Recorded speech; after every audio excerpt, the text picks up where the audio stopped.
All right. I think we're live. Got the video going.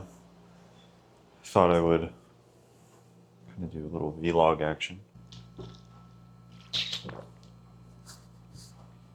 I've also been thinking a lot about content creation and how much the world of the internet and all these, niche hobbies that we may all have has changed so much. So for example, this YouTube channel, this me being a content creator, whatever that is, I've been doing that since 2007, 2008, call it. A lot of those videos I've since removed from my channel because I made them when I was in eighth fucking grade. But, you know, this YouTube account was created, and, my YouTube account was created when I was 13 years old, and it was 2008. And YouTube had just been released, and there's probably less than 500 videos on the platform. And it's just changed so much where I think I've always been interested in the idea of making videos. And before, it was so hard to produce good quality content. And I think there was too much emphasis on the production scale and the production side of creating content. And then finally, the technology caught up. And I think we kind of came full circle where we realized that, okay, the cameras are good enough, right? The quality is good enough. The audio is good enough. You spend a couple $100, you will no longer be throttled by your equipment. You're going to be throttled by the platforms that you're uploading to.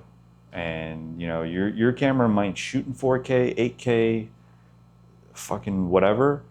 It doesn't actually matter, because when you upload that 16 gigabyte file, no one's watching it in the nascent format of the video or the resolution.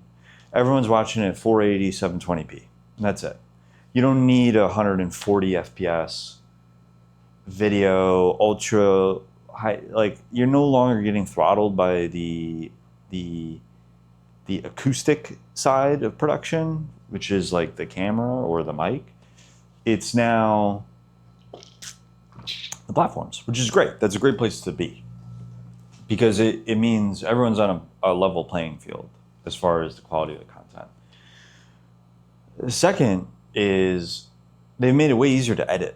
Before, you had to download a program that would probably cost money, or you had to pirate it, and it was laggy, it was slow, and it was also like trying to launch a spaceship to fucking Mars. It was just extremely technical, because the only software that existed to produce videos, to edit content, were these like programs that were being used to produce full-scale movies, like A24 films that were going to theaters. So it was just, you had to spend hours editing a video, and there was also not as much resources to get answers on how to use the software. So that didn't really work. But nowadays, well, shit, like, I can edit my videos on my phone because it's vertical content, and it's shorts, and it's clips, and it's audio, and it's video, it's transitions, it's AI, it's editing sound and text and captions and color correction and sound correction and zoom and scale and slow-mo and speed up. It's like everything is way easier from an editing perspective. As someone who is, went through that process, but again, coming full circle, look at some of the most successful vlog, short, long content producers there are, right? Some of these guys, they're putting in zero effort into editing, and they're getting absolute highest levels of engagement you can. One of the top, Sam Sulik. The guy sets up a camera and just talks to it because he's personable, and the things he says are interesting to those that are interested in what he does.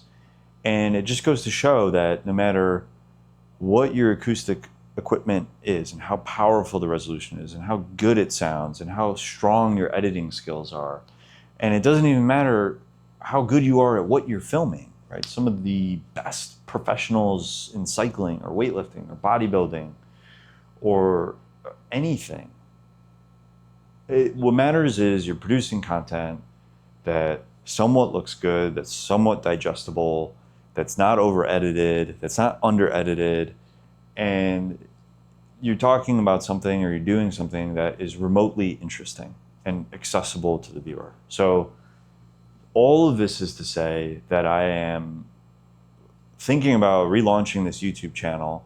I might be the only one that watches these videos, but I'm kind of okay with it.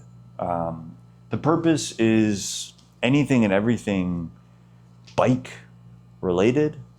I do a lot of bike stuff around here in New York City. I clean my bikes, I fix my bikes, I build new bikes, I break my bikes, I race my bikes, and I ride them. And I do it a lot. So I figure that is probably interesting to some people. It's more interesting to myself, whether I'm cleaning my bike and I want to just spitball while I'm doing that, or I did a race and I want to talk about commentary. I did a training session. I want to talk about how it felt. I had a good, bad experience on the bike. I want to talk about it. Product review. Oh, I just got Tram Red. How does it feel? Stuff like that. And so coming full circle, it's way easier to produce, I think, content. I don't think I'm a terrible person to listen to. I have the necessary equipment to produce content, and ultimately, I might be the only one watching these videos. I'm frankly okay with it. So that's it. Hopefully I'm producing more videos. I hope they're on the time scale of 5 to 10 minutes, no longer than that. And we'll see where we go from there. But until next time.